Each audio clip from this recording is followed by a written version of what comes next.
Good evening and welcome to this extraordinary meeting of Full Council. I'm Councillor Tony Vickers, Chairman of West Berkshire Council. The meeting is being live streamed via YouTube, so members of the public are able to follow proceedings that way.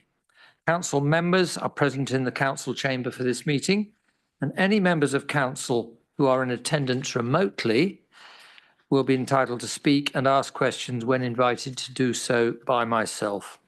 Officers in attendance this evening are the Chief Executive, Joseph Holmes, Executive Director for Adult Social Care, Paul Coe, Executive Director for Place, Claire Lawrence, and the Executive Director for Resources, Sarah Clark.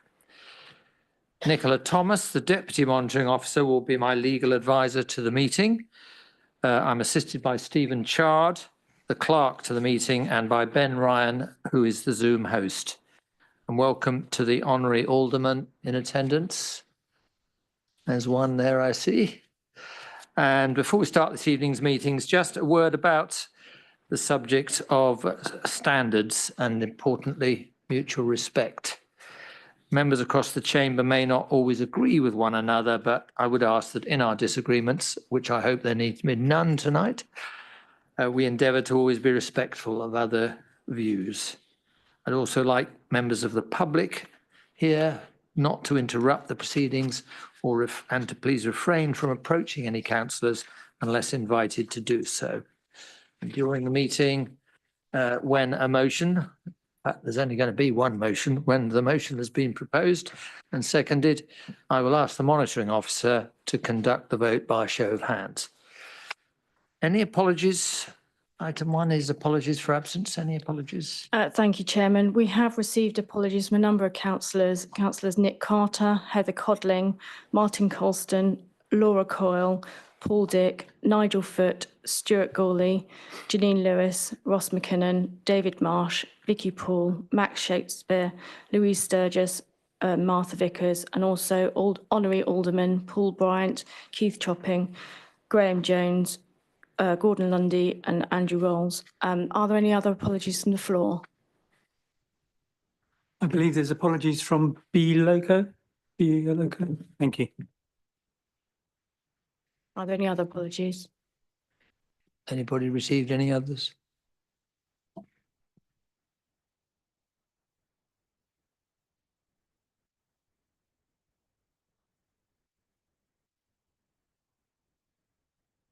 Declarations of interest. Are there any declarations of interest that we need to declare? Thank you, Chairman. No declarations of interest have been received ahead of this meeting. Are there any declarations that I need to receive from the floor? I guess it's only the two members for the ward, and I think either, no, they're neither of them here, are they?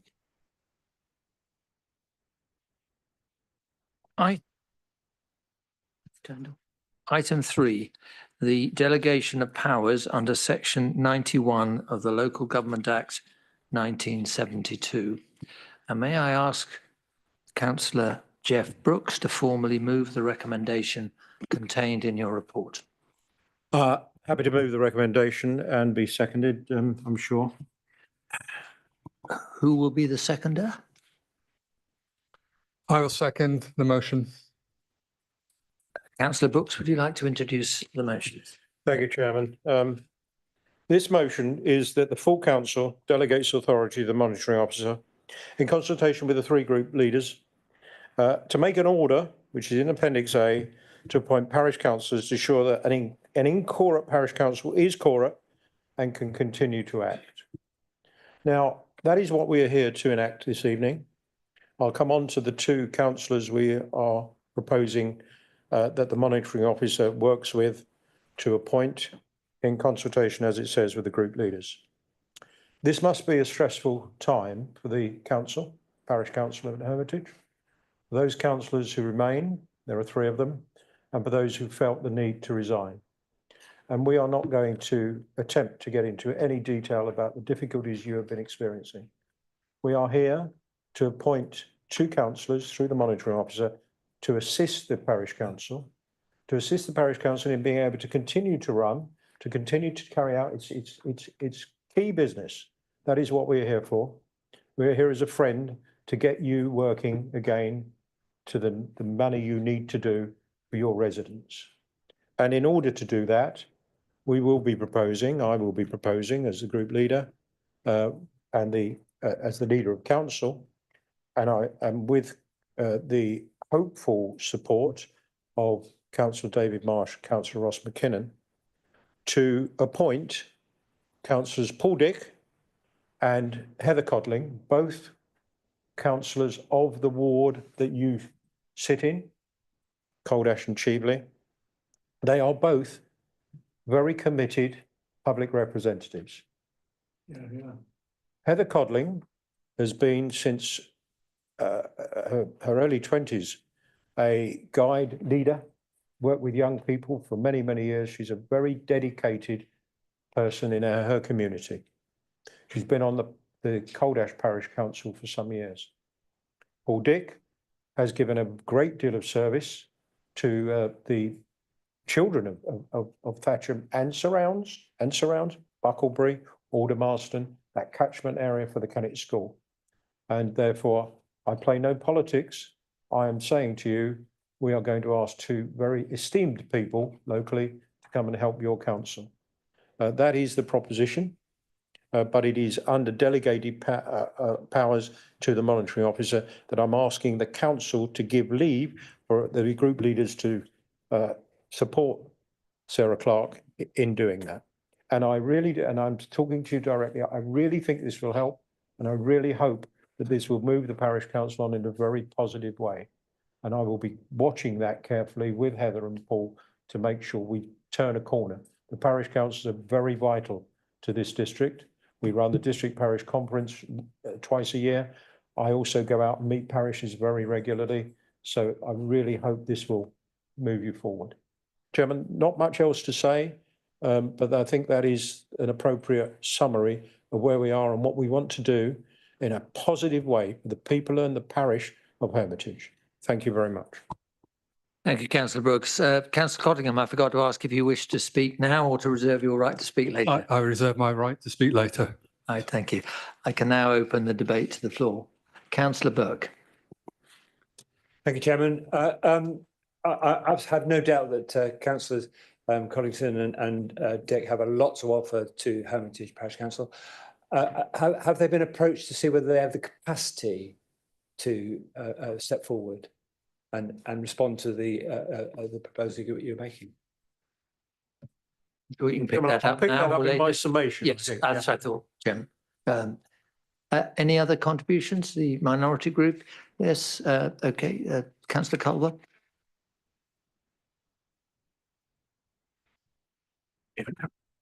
That working? Yeah.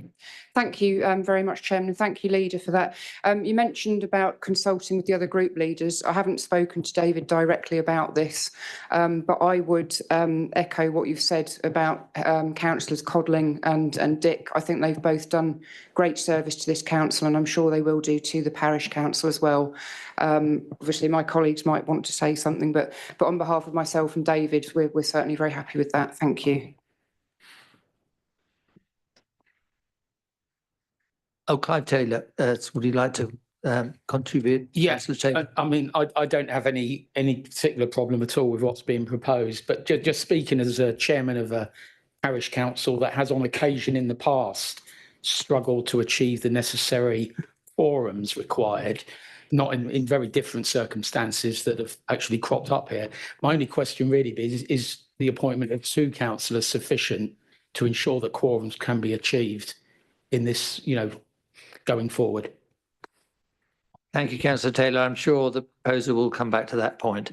Councillor Abbott, did I see your hand up? You did, and thanks very much, Chairman. It's more informational, to be honest. I have no doubt the two people will be able to do the job very well indeed. It's just the members of the public, as they will be watching online, might be interested to understand what will happen. Will there be elections? Will there be powers of competency, and so on and so forth? It just might be nice to have a little bit of background about what happens once they are elected or selected. Thank you, Councillor Abbs.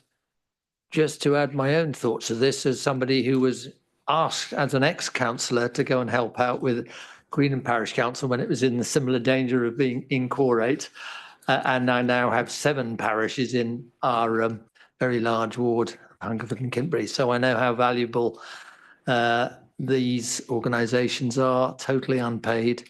And yes, I echo the leader's introductory comment saying that we just want you to help you get on with it. Councillor Cottingham, now it's time if you wish to say anything as seconder. Thank you, Chair. Yeah, I think we all agree the very important nature which parish councils perform from a local governance and I suppose, and also knowledge perspective. And without the knowledge of parish councils of being able to give that insight into, say, planning applications, stuff which we will potentially miss. So it's really important that Hermitage Parish Council does perform that statutory advice to the various planning processes, and it would be doing a disservice to the residents that that knowledge would be missed. So it is really important that we do have the Hermitage Parish Council up and running as soon as possible. Indeed. Thank you, Councillor Cottingham. Councillor Brooks, you'll turn to sum 8. Grateful for that, and I'll come back to Councillor Burke. And it almost seems that since Councillor Codling and Councillor Dick are not here tonight, you might be saying, well, have they got the time for this?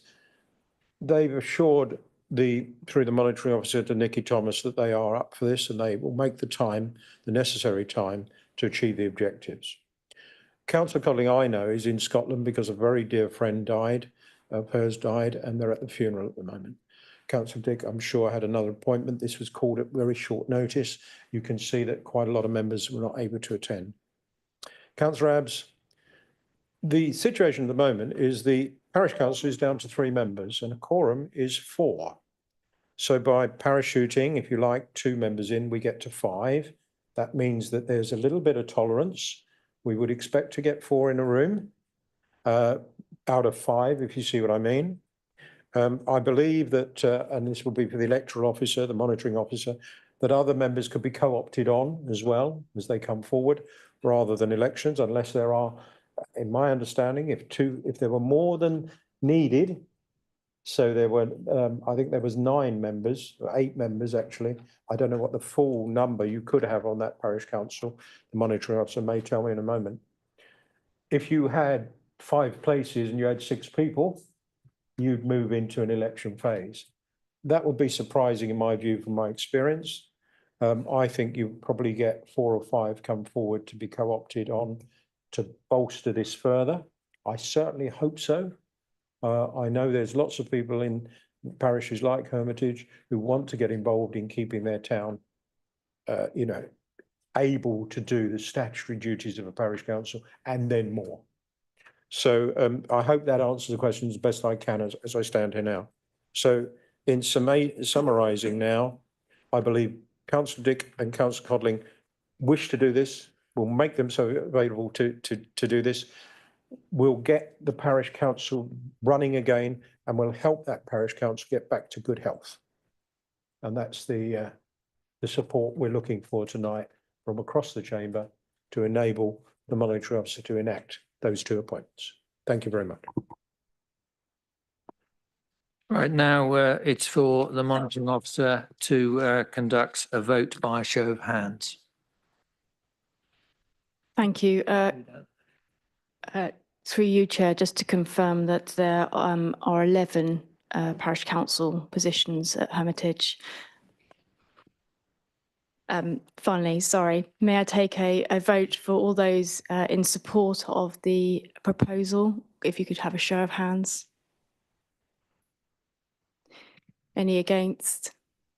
And any abstentions? Thank you. I can declare the vote carried unanimously. Thank you very much, ladies and gentlemen, for your attendance tonight.